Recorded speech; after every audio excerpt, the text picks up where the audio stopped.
Ladies and gentlemen, we just finished the episode of Open Carry with Deb Lavender and Richard Lofftus, and they are in the middle of a discussion right now. It's crazy. This is for the online only right now. And you were discussing with Richard, like you were telling him that you feel that your rights, the government has taken your rights away. Explain to me, what are you talking about? Richard started by saying that the government, what was it I that don't you believe said? that the government should have a say-so in it. Yeah, and I said, but my rights have been taken away. So I live in a town that my city council, after Open Carry became part of Missouri, talked about how we did not want to have to honor that Open Carry here in Missouri. It's our town, we would have objected to that.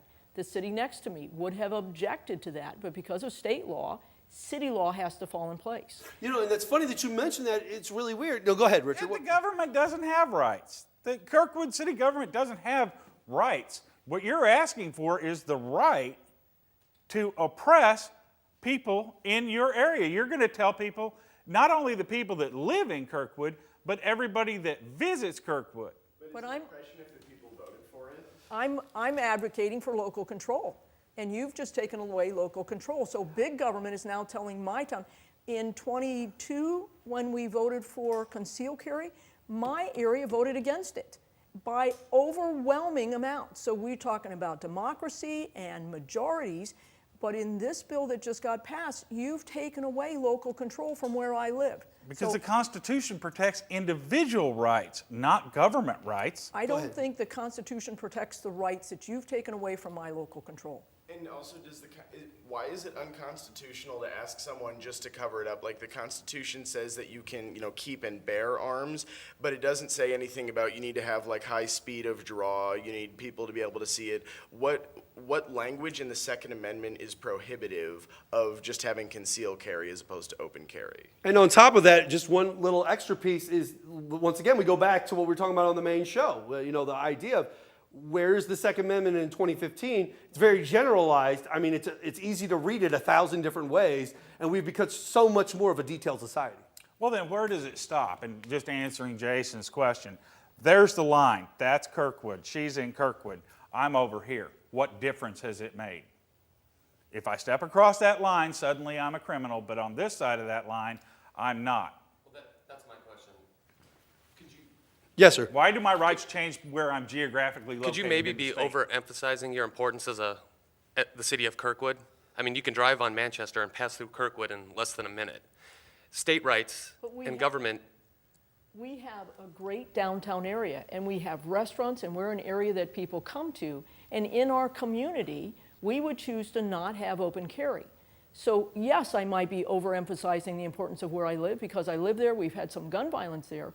But here's that line, but where does my right in my town through the democratic process that says, no, thank you, we're not interested, where is that recognized? In the United States Constitution protection of individual rights. That's where. Kirkwood is a government, and the individual needs to be protected from Kirkwood. Interesting. Your own property. Your rights are protected on your own property, not on a city street that is funded by state and federal government funding. That's where your rights are protected. Well, my concern, Richard, is that you never quite answered what language of the Second Amendment says that open carry is necessary. What about keep and bear arms necessitates that you be allowed to carry it openly? You have the right to B-E-A-R, bear arms, not B-A-R-E arms. Okay, if I can bear arms, where does it say that the government gets to regulate it? Where does it say we don't get to?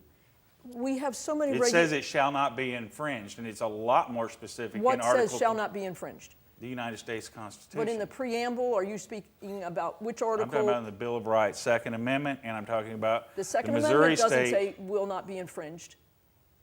Oh, The it Second doesn't. That Amendment? is true. The Second Amendment does not say we will not be infringed. The Second Amendment It's only the doesn't say First that. Amendment. So, yes, it's a constitutional issue. What but about the Missouri State Constitution? I'm sorry, I don't know that those words are in there. Do you? Yes. Okay. I helped have them rewritten last year. Well, yes, it did help to have them rewritten last year. Well, ladies and gentlemen, I'm going to be really honest with you. I think that, like I said on the main show, I don't think that this is one of those This topic is one of those situations where we're going to be able to get to a final nail in the coffin anytime soon. I think that Deb Lavender makes great points. I respect the man Richard Lofftus is and the ability for him to carry his gun on his hip. I'm sure Deb would carry a gun on her hip too if she felt necessary that she needed to do it. Regardless of that, I want to thank everybody who's watched this episode of The Hot Seat. This is for the online only. Thank you so much. Follow us on Facebook and Twitter, and we will see you guys right around the corner.